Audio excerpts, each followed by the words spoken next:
Congresswoman, na sinasabi ibibigyan ng 10 araw na parang palugit itong ABS CBN matapos nga natanggapin itong cease and desist order na magbigay ng kanyang paliwanag kung bakit hindi daw dapat bawiin yung mga frequencies na nakalaan dito. No? So habang hinihintay pa ho ba yung 10 days na makasagot ang ABS CBN sa direktibang ito, ay maaaring may gawin na ang Kongreso para solusyonan ito? Sa ngayon ay alam muna natin sa House of Representatives kung anong sunod na gagawin at mag-update tayo kung anong ating mapapag-usapan sa susunod na hakbang dito. Meron po ba kayong nakakausap, Congresswoman Sol, sa mga katuwang ninyo sa Senado kung paano po nyo maaaring mapabilis ang proseso ng pagdidinig dito sa mga franchise proposals? Sa ngayon, nakita naman natin kung maghiwalay kasi. So, sa House, ito yung mga nakakausap natin. At ito nga, isa rin yung stand ng ibang nakakausap natin na kumbaga ang Senado ay kumikilos bilang isang institusyon at Kongres ay kumikilos bilang isang institusyon. Pero ang maganda nun, Tony, kung makikita mo, isa dulo talagang iisa eh. Iisa yung paniniwala namin ng Senado at ng Kongreso na dapat maglabas ng provisional authority kasi during the hearing last March 10, may nag-cite pa nga nag-cite pa ng mga example ng mga institusyon na dati na dinidinig habang dinidinig ay naglabas ng provisional authority ang NTC. Kung nagawa noon, bakit hindi pwede gawin ngayon? Kumbaga, ang tawag nila doon ay may president, no, na maaaring gawing batayan ng NTC para makapagbigay ng provisional authority. Hindi naman siyempre lingid sa kaalaman ng ating mga manonood at na tagapakinig na kayo ay dating kapamilya na nagtrabaho din mismo dito sa ABS CBN ng ilang taon. Ano ang mensahe mo sa inyong mga dating kasama sa trabaho? Naku, ano ba ito? Magiging emotional na naman tayo nito. Ako kasi, Tony, may COVID-19. Maraming tao ang kailangan ng trabaho. Kung mawawala ang ABS CBN, mas madadagdagan pa ang mga tao na mawawala ng trabaho. So, yung panawagan natin sa NTC, tingnan din ho natin. Marami na po ng trabaho. Mga taga-ABS CBN, umaasa po sila dito na pagkatapos ng araw ng May 4 kahapon, ay lalabas na ng NTC ang provisional authority para may pagpatuloy nila ang kanilang buhay at magkaroon ng maayos na buhay ang kanilang mga pamilya. Kasi sa ka na, Tony, nag-emotional ako. Alam mo naman, 13 years ako nagtrabaho sa ABS-CBN. Minsan din akong nagtrabaho dyan at alam ko ang pakiramdam ng isang empleyado. At kaya talagang medyo very emotional ako dito sa franchise sa ABS. Pero umaasa pa rin ako at kumakapit pa rin ako doon sa pag-asa na maibibigay pa dito sa ABS CBN para na lang po sa 11,000 na mga empleyado na umaasa na yung kanilang mga anak ay mga kapag-aral at may kakainin pa sila sa kinabukasan dahil may trabaho pa sila na may bibigay yan sa ABS. Congresswoman Sol, maraming salamat na binigyan nyo kami ng oras at umaasa kami na sakasakali ay maririnig din naman natin kung ano ang saloobin ng liderato ng Kamara at ng Senado tungkol sa usaping ito. Congresswoman Sol Aragones, the 3rd District of Laguna, maraming salamat sa iyo, Congresswoman Sol. Maraming salamat. Albay 2nd District Representative Joy Salceda also joins us on the line to give us his reaction to the cease and desist order of the NTC against ABS CBN Corporation. Congressman Salceda, magandang hapon sa inyo. Congressman? All right, we'll call on Congressman Salceda again. If you can hear me, Congressman Salceda? All right, we've lost the connection to Albay Congressman Joy Salceda. Nikki? Of course, today, most people were looking forward to the lifting of the enhanced community quarantine for Metro Manila and the rest of Luzon, and the ABS CBN Corporation, as well as its other media outlets such as this news channel, has been trying to give you, of course, all the relevant and timely information that our citizenry will depend on to be able to keep themselves safe while they're under lockdown. And hopefully, even though the NTC order might be effective immediately, that we will still be able to give you more information through this ABS CBN news channel, and of course through our online news portals. We've been, of course, awaiting the decision of the National Telecommunication Commission before May 4th yesterday, and we were of course hoping that the NTC would grant that provisional authority for ABS CBN to operate. Meanwhile, Surigao del Sur 2nd District Representative Johnny Pimentel is supposed to join us now on the line. All right, I think we have. Can you hear me, sir? Yes, I can hear you. Good afternoon. Good afternoon, sir, and thank you for joining us. Has this decision somehow, for you, been well thought of? I mean, considering that previous hearings in Congress already put forth the opinion that a provisional authority to operate is in fact not unique, that it could be granted to other broadcast institutions who are still having their franchises deliberated on in Congress. Why couldn't it apply to ABS CBN now? Yes, that's precise. I was really surprised when NTC issued the cease and desist order, because it has already happened before, wherein some of the franchises were expired, but they were allowed to operate. Now, take for the case of the CBN franchise. Nag-expire na yung franchise nila, but they were allowed to operate. Take the case of Smart and also of PPNP. So, why single out ABS CBN? And if you recall, before the recess of Congress, the Senate already passed a resolution imploring NTC to issue provisional authority. And in Congress, right after the hearing, if you recall, that was on March 11, I believe, Speaker kahit and together with our chairman, Franz Alvarez, wrote a letter to NTC again, expressing their sentiment that NTC should issue provisional authority. But I believe this is an offshoot, itong cease and desist order, of the pronouncement or the statement of the OSG Kalida. Because andun sa statement niya, meron siyang said doon that it will file a case for those who will issue provisional authority. Siguro that was one of the reason, or the main reason, why NTC issued the desist order. I believe that today is a very sad day for us Filipinos, because ABS CBN has been in the forefront of disseminating information with regard to this pandemic. Sana naman dapat hindi nila denying na ngayon sila mag-cease and desist order. I mean, let us set aside politics. Unahin na muna natin ito.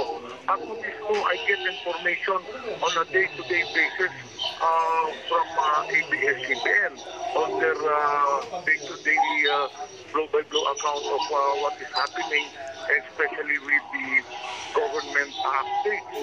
And then aside from that, we have seen that ABS CBN is doing its part in helping our constituents. If I'm not mistaken, through pagtawid ng pag-ibig, you have already released 300 million pesos. Sana naman pinatapos na muna natin itong crisis bago ilabas yung cease and desist order. We have so many problems already that we should face another problem itong franchise. Bakit single out ABS-CBN? It was done before. There were so many franchises that were allowed to operate without or even the expiration of their franchise. Bakit itong ABS-CBN hindi naman pagbigyan? Congressman Johnny, pasensya na po, matanong ko lang. Kapag po ba naglabas kunwari ng opinion na ganito at yung Office of the Solicitor General, may kasama pa pong banta ito, no? Maaari daw nilang kasuhan kung sino mang kawani ng DOJ at NTC na magbigay ng provisional authority. Sa palagay po ba ninyo, kung merong kalabisan, di umano, yung ganitong mga pagbabanta ng Office of the Solicitor General, ay meron din po bang magiging parang appropriate sanction sa kanya kapag kunwari lumabas na he was actually exceeding the authority given to him at hindi niya na-recognize yung authority ng NTC na magbigay ng provisional authority? Yes, I think so. Well, depende na yan because OSG is under, of course, the executive department. No? So, of course, we already know very well that whatever sanction will be given will also be coming from the chief executive. But I believe that what the opinion of the OSG is not proper at this point in time because there were threats. Pwede naman yung sabihin na, okay, based on some legalities that NTC cannot issue. Bakit lalagyan pa niya doon ng threat that if ever na mag-issue kayo, ipapay lang po kayo ng kaso. Mukhang pinipersonal na niyang ABS-CBN on that note, hindi po ba? Dapat if you will release a statement, you will base it on legal opinion or legalities. Bakit may threat pa doon na kung if you issue a provisional order, I will file a case against you. So I believe this is the main reason why NTC issued this cease and desist order. Kasi ayaw nila mapailan sila ng kaso, especially coming from the OSG, wherein NTC also part of the executive department. Congressman Johnny, balikan natin yung nakaraang hearing nasa Senado at sa Kongreso na na-raise din po yung mga akusasyon ni Solicitor General Calida kontra sa ABS-CBN. Meron pong yung mga sinasabi niya na hindi nakapagbayad ng buwis, meron yung pag-ooperate daw ng pay-per-view na hindi otorisado. Lahat po yan sinagot na rin po punto por punto ng mga ehekutibo ng ABS-CBN sa Kamara at sa Senado. At tinanggap naman po yung sagot din po ng mga opisyal ng ABS-CBN na pawang tama naman yung naging depensa laban sa mga akusasyong ito. Sa palagay niyo po ba sa ngayon yung mga akusasyong yun kailangan pa rin bigyan ng halaga ng NTC? Gayong pabulaanan naman ang mga ito ng sapat na paliwanag dun sa mga hearing ng Kamara at ng Senado. Actually, katakataka talaga yung decision ng NTC ngayon because if you recall, during the hearing of the ABS-CBN last March 11, I was there, I attended, and in fact, I asked the question dun sa NTC. So, based on the DOJ opinion, will you issue provisional authority? And they said yes. Then all of a sudden, ngayon, about face sila, all of a sudden. So, along the way, something really pushed the decision to issue this order.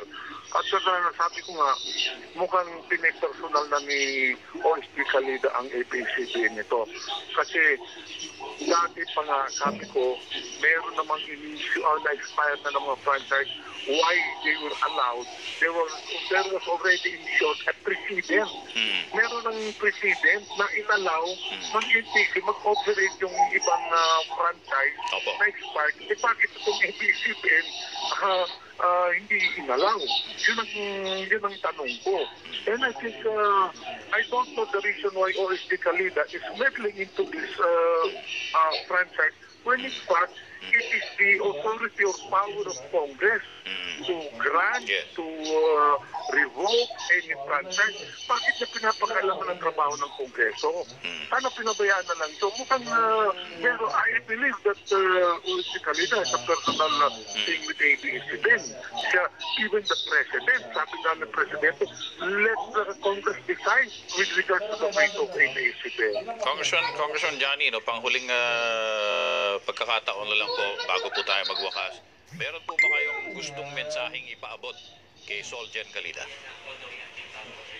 Akin lang naman na Tony, sana naman pagbigyan naman muna niya ang ABS-CBN ngayon. We are already resumed our session and we know that very soon this hearing could continue with regard to the renewal of ABS-CBN.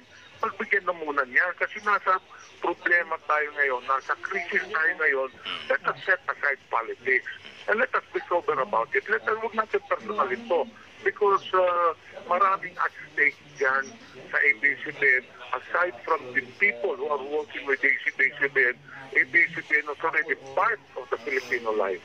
All right, Congressman Johnny Pimentel, representative of Surigao del Sur, 2nd District. Thank you very much, sir, for speaking with us today. And we'll be bringing into our discussion Verhel Santos, a Board of Trustee of the Center for Media Freedom and Responsibility. Verhel, good afternoon to you, and how are you doing? Yeah. Sorry to hear about this.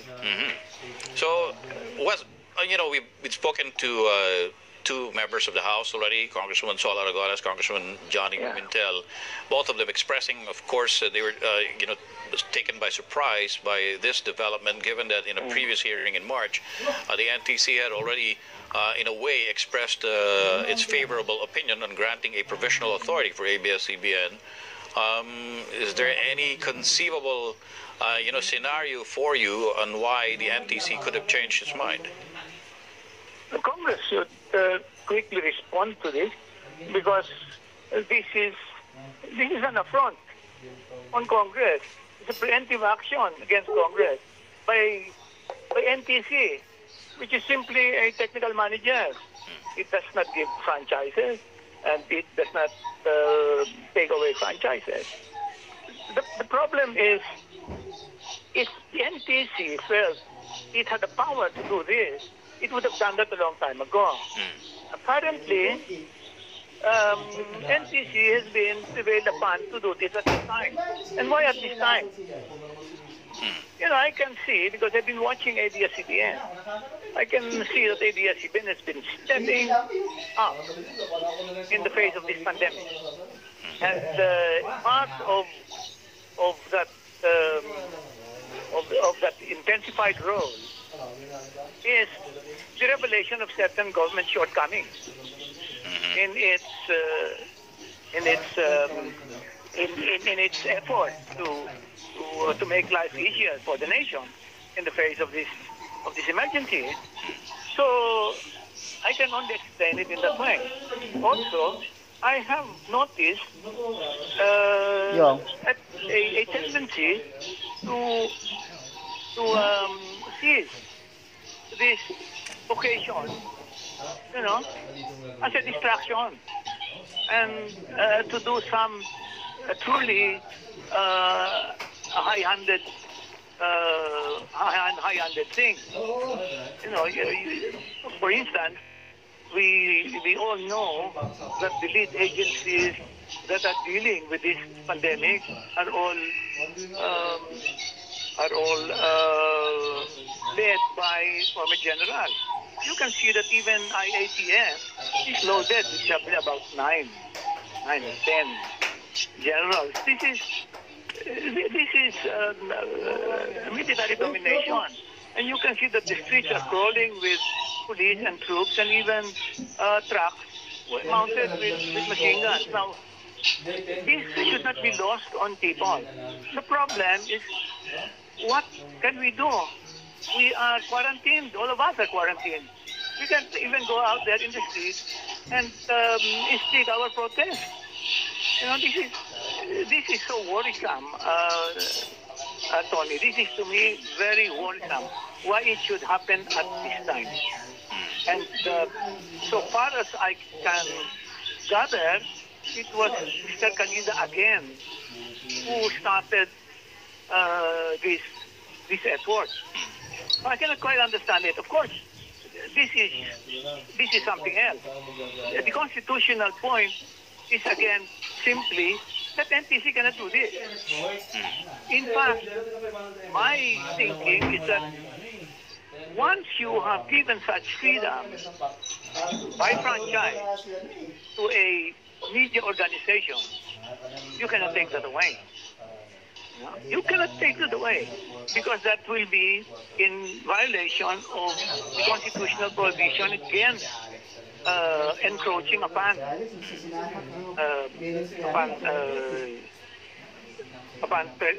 certain freedom. That's another matter. But the height of inconsiderateness is that nangyari ito ngayon. Habang naka-lockdown tayo pare-pareho. Ba't hindi nakaantay? O kaya bakit hindi maaga pa, even before coronavirus struck? Bakit hindi pa noon? I think Congress had better respond very quickly to this. Because this does not bode well for our freedom. What is happening today? It is not just ABS CBN. ABS CBN has been stepping up very admirably in the face of this pandemic, and now you are being closed. Why? Do you think, Verhal, that Congress can actually act speedily to overturn this latest? I think Congress should. Yeah. I think these people had better start calling you and start calling one another and start getting together in whatever way, Zoom or whatever, and make these people understand that this cannot happen. That you cannot do this, not only to ABS-CBN, but to Congress. NTC alone, NTC is doing this to Congress. At apparently, the dictates of the Office of the Solicitor General. I mean, this is clear enough. I mean, there is nothing so subtle about this, Tony. Wala namang mahirap intindihin dito eh. But you know, the office of the Solicitor General still has another, I guess, approach to try to deprive ABS CBN of a new franchise, and that's the Powaranto case that's still pending at the Supreme Court. At the same time that you're urging Congress, both houses of Congress, to act speedily and resolve this issue, do you think the Supreme Court can also act speedily on resolving that Powaranto case? No, I think the Supreme Court should wait. I think the Supreme Court should wait. I think the Supreme Court would be going along with Mr. Khalid and NTC if it did it, if it decided to do whatever it might be. Whatever it might decide to do during this emergency. I don't understand why this should be a greater emergency than what we are having now. I don't understand this. I don't think. I think the Supreme Court should simply stay put. But it's Congress.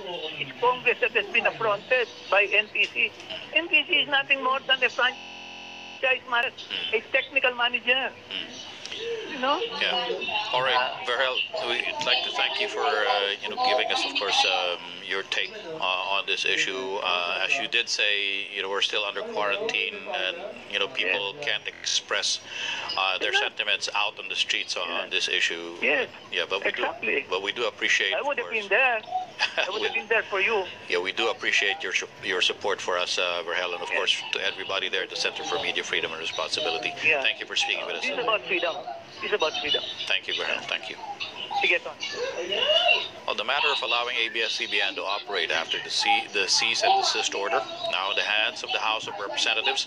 That's according to Senator Bongo, who says he will wait for the lower house's move before he makes his own decision. The militant group Bayan, meanwhile, slams the NTC for issuing the order during this health crisis. It also calls the order a serious threat to press freedom. For Philippine Senate Majority Leader Mig Zubiri, the NTC's order is highly irregular. He questions why the agency can't just issue a provisional authority when there are many other stations operating on one. Senator Risa Ontiveros agrees. She says nothing should have prevented the NTC from issuing the provisional authority. As for Senator Sonny Angara, he calls the move disappointing. He says this is not the time to shut down a source of reliable information. There is no reason for ABS CBN to discontinue or stop their operations until we make a final decision. That's according to Representative Franz Chico Alvarez, chair of the House Committee on Legislative Franchises. Alvarez earlier addressed the news that the Solicitor General made efforts to pressure the National Telecommunications Commission to go against the ruling of the Department of Justice, which states that ABS CBN may continue to broadcast while Congress deliberates on the renewal of its franchise. Alvarez said such actions, quote, directly challenges the lower chamber's exclusive constitutional authority to grant, deny, extend, revoke, or modify broadcast franchises. He maintains because the House already begun the deliberations on ABS CBN's franchise renewal in March, the House Committee will not be dictated upon by any individual or agency as to the manner, schedule, and conduct of its official business. Senate Minority Leader, Franklin Drilon joins us now on the line to share his take on this issue. Senator Drilon, good afternoon to you, sir. Tony, good afternoon. Nikki, good afternoon. Yeah. That's right, sir. Senator Drilon, we were there at a very lengthy, hearing of the Senate, chaired by Senator Grace Poe, and of course. So guys, maraming salamat nga pala sa panonood at sana nagustuhan nyo ang video ngayong araw na to. So kung tweet mo ang video ngayong araw na to, huwag kalimutang magbigay ng thumbs up. At kung hindi ka pa nakapag-subscribe sa ating YouTube channel, huwag kalimutang i-hit ang subscribe button at ang notification bell para ma-update kita sa mga bagong videos na ilalabas natin dito sa ating channel. So once again guys, thank you very much. Stay safe. Stay home. This is Epi Panugao and you're watching Fireball TV.